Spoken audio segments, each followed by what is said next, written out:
Hey guys, what is going on? We are finally fixing the Jeep in this video. So I went to the junkyard the other day, picked up the spider gears, and today we're gonna put them in and I'm gonna show you how I do it. It's not that hard, but we are going to knock on Jeep because whenever I say that, something happens. So let's go ahead and let me show you what I got. So these are the gears I got. They are a little pitted, as you can see, like right there. But for the most part, they're intact. And like I said, I'm only gonna run these for about, 2 weeks while I get the other axle. So I have all the stuff that I need in here. So I did rent out a puller from AutoZone. You can do it without a puller, but it's just way easier with this. I did it with the hammer at the junkyard and it was not the greatest. I got the right stuff, 90-minute gasket maker, because we do want to take this on a rip. So yeah, let's go ahead and get started by taking off the cover, cleaning it out with some brake fluid. I took the e-brake off. Oh shit, this thing's loose. Oh, it's cracked. Aha. So we can't fix it? I'm going to regardless.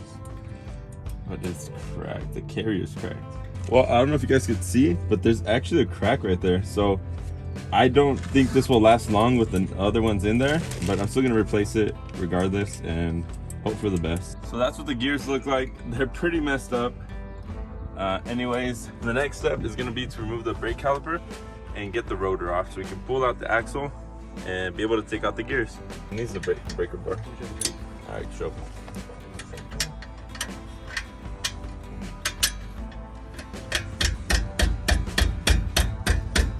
Let's get the breaker bar. All right.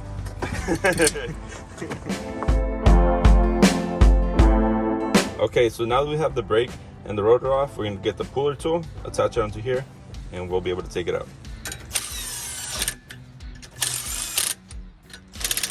Come on. Actually, before you do the puller, there's 4 bolts you have to take off, or else it'll never come out. We can actually pull it out. There we go. Wow. Hey, surprisingly, the bearings aren't bad. Okay, so now that it's out, we can actually take the gears off. So now that we have one of the axles out, we can actually take a screwdriver and just pull this one out.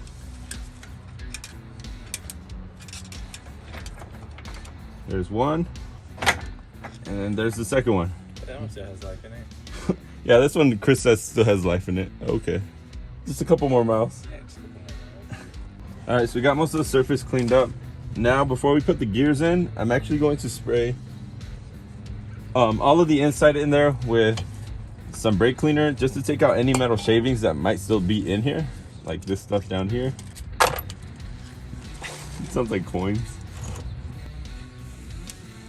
All right, and as you can see, there's that little crack. We cleaned it up, we brushed it off and try to make it to the bare metal, and we're gonna tack a couple of spot welds just so that it doesn't, I don't know, just so that it reinforces the carrier because it is cracked. All right, so now that it's welded, we're gonna go ahead and put the gears back in and get this thing going. All right, so we got the new gears in. They honestly just slide right in. You put the 2 side ones first, and then these, you turn this piece as you're putting it in, and then it'll just slide in. So now we just gotta tighten this screw over here, and we should be ready to go. But let me show you with the wheel spinning. It's actually how it should be. Here's all the carnage testing, all the metal shavings. Yeah, not good. All right, now we're putting some gasket maker on the diff cover so we can throw it on the Jeep and we should be ready to go. Does your hand hurt, Chris? Yeah. Every time Chris and I work on the Jeep, we got our hands dirty and we're always using this grip clean stuff. So if you guys haven't used it, really good stuff. It makes your hands like soft, it doesn't dry them out.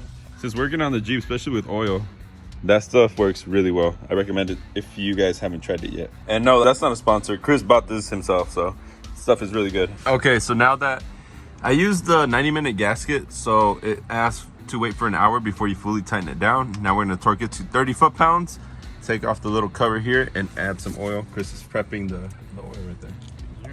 These little pumps make this so much easier, especially if your Jeep isn't lifted. With mine being lifted, I have a lot of room, but if you're not lifted, you definitely need one of these pumps. Just squish it down, it goes in. All right, she's dripping. So I recommend getting 2 of these, 1 quart. I went off of the specs that I found online, 75W90, And yeah, so you're gonna need 2 of these and then it'll fill up. Now let's turn on the car and see if it drives. Check out all the chunks that were in there. That's a lot. There's more on this side, but with the oil you can't really see it. Yeah, these gears were definitely not good anymore. We're good for another 100,000. Another 100,000 miles? So this is the moment of truth. We're gonna knock on Jeep before we do this, and let's go ahead and turn it on. See if it drives. Put it back in 2-wheel drive. Let's see. Okay, let's go take a little trip around the block. Make sure it's all solid, and I think it's mint. I think we're mint. We're ready to go, solid. All right, let's take it up another hill. All right, let's go. So we came out to test the axle, and then we found this truck that was stuck. Not stuck, but the weight's tilted, doesn't have enough gas to start up. So we're gonna pull it back, and let's see how the axle performs. You're in neutral? Yeah. All right. Go, Johnny.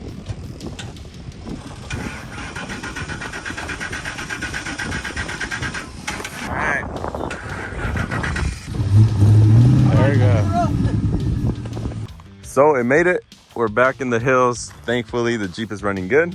And like you guys saw, we just pulled somebody out. So far, so good. We're still gonna upgrade the axle later on, but for now, it's fine to drive as a daily. Anyways, that'll be it for today's video. I hope you guys enjoyed it. This was an interesting thing to do. It was our first time doing anything like this, so yeah. Anyways, I'll see you guys in the next video.